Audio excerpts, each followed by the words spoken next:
Let's go to Arizona Republican Congressman Biggs. He's a member of the Freedom Caucus. He voted against the spending measure. So I would imagine, sir, you welcome this latest development.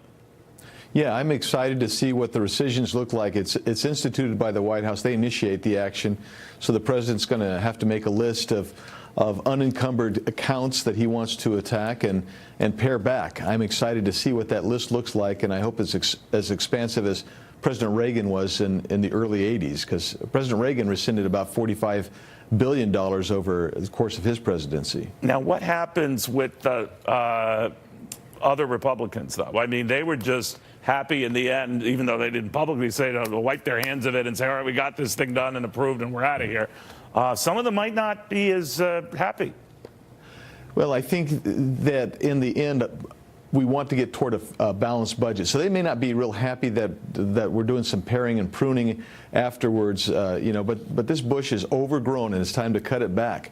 And I think that many of them are going to say, here's a chance to go back, because I don't think our base was real happy with us. So here's a chance to go back and say, look, we heard you, we're going to cut back some spending. And I think that's a good thing.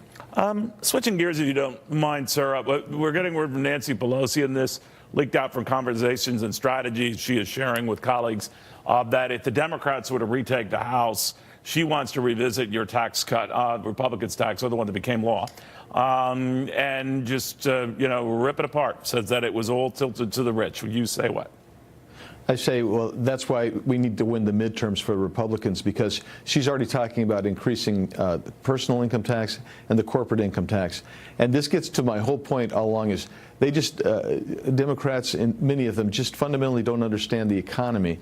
And the economy really moves and circulates and is stimulated when individuals keep their money, when corporations can keep their money and reinvest in their businesses and create jobs.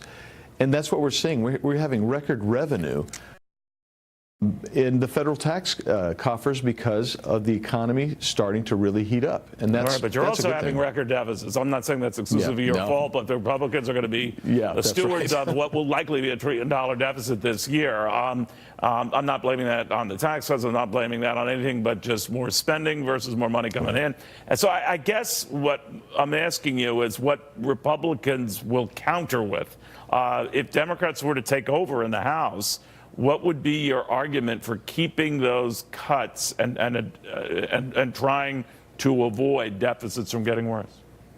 Well, I think that the fact that the reduced regulation and the tax reform has produced record revenue every month coming into the federal government for about 6-7 months now, I think that's indicia that lower taxes actually increases federal revenue, and that's non-intuitive, I realize that, but that's exactly what happens. We've seen it over and over again. But you know what's happened. I know you were trying to address this, and some of your House Freedom Caucus members are trying to address this. This is why you were concerned about that $1.3 trillion spending plan, because a lot of American voters, as you know, Congressman, are saying, well, Republicans talk a good game on this, but they don't rein in spending. And maybe Nancy Pelosi's right. You say what?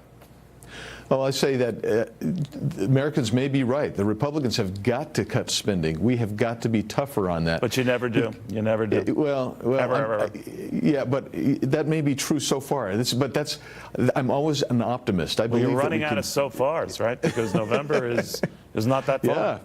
Well, that's why the rescissions, I think, mean a lot. We can move some of that down. It's still going to be deficit spending, but if you were going to say that the Democrats are going to bring a balanced budget, they're not going to. They're going to increase taxes, but they will reduce federal revenue. But in the meantime, they're going to continue to increase spending. Good grief, their spending proposal was a $10 trillion deficit. Years. That's all right. Yeah, it's horrible. No, you raise a very good point. I mean, it's a little rich for Nancy Pelosi to come out and bemoan deficits and the rest, but it is what it is, right? It's a weird world. Right. Congressman, thank you very, very much. Thanks, Neil. All right, in the meantime.